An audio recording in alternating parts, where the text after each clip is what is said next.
Bill Walsh, the visionary coach, who transformed the San Francisco 49ers from the worst team in the league into a dynasty, presents a powerful and counterintuitive philosophy in this essential guide. His central premise is disarmingly simple yet profoundly difficult to master. If you obsessively perfect the process, the daily actions, attitudes, and standards, the desired results, or the score, will take care of themselves. This book is not a memoir of football glory, though it is rich with vivid examples from his career. It is a detailed blueprint for leadership and organizational excellence, applicable to any field where high performance is the goal.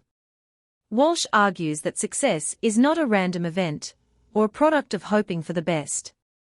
It is the inevitable outcome of a meticulously constructed and maintained standard of performance. This standard is a comprehensive set of expectations that covers everything from how a receptionist answers the phone to how a star player prepares for a big game. It encompasses technical skill, of course, but goes far beyond to include attitude, conduct, and preparation. Everyone in the organization, from the top executive to the entry-level assistant, must understand and commit to this standard. The leader's primary job is to define it, teach it, and enforce it without compromise. Excellence, Walsh insists, is not an act but a habit, built through thousands of small, correct actions repeated daily. A significant portion of the philosophy is dedicated to the art and science of teaching. Walsh was a master teacher, often referred to as the professor. He believed leaders must be educators who can break down complex systems into learnable components. This involves clear communication, endless repetition of fundamentals, and constructive feedback. He introduced the concept of scripting the first 25 plays of a game, not as a rigid straitjacket, but as a teaching tool to ensure his team started from a position of practice confidence and precision.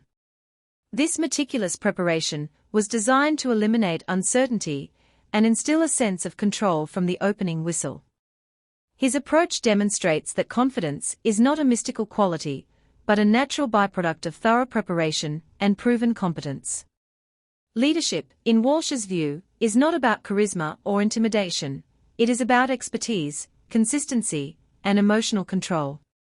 He writes candidly about the disease of me, the destructive force of individual ego that can poison a team's culture. The leader must model selflessness and constantly reinforce the primacy of the team's goal. This requires making tough, sometimes unpopular decisions for the long-term health of the organization, a concept he embodied when he famously cut veteran players who no longer fit the standard he was building. He also emphasizes the leader's demeanor, especially under pressure. Panic is contagious, but so is poise. By maintaining a calm, analytical, and confident presence, even in the face of disaster, a leader provides the stability the team needs to rally and recover. The book delves deeply into the practicalities of building and sustaining a winning culture. This begins with the selection of personnel. Walsh was a keen evaluator of talent, but he looked for more than physical ability. He sought individuals whose character and cognitive abilities aligned with his system. Once people are on board, the culture is shaped through relentless attention to detail and an environment of accountability. Walsh created what he called a teaching and learning environment, where mistakes were corrected, not merely punished, and where the pursuit of perfection was a collective journey. He understood that culture is the immune system of an organization, protecting it from the viruses of complacency, excuse-making, and infighting. Walsh is remarkably transparent about the personal toll of leadership and the inevitability of adversity. He discusses his own struggles with stress and the near-breaking point he reached during the 49ers turnaround. He frames setbacks not as failures, but as feedback, essential information for recalibrating the process.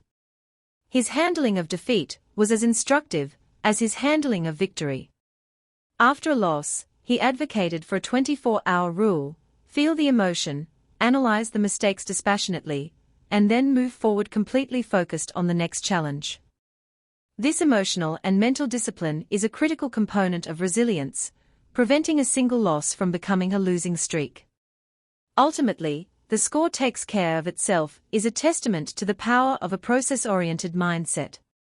Walsh's legacy is not just the championships he won, but the sustainable model of excellence he installed.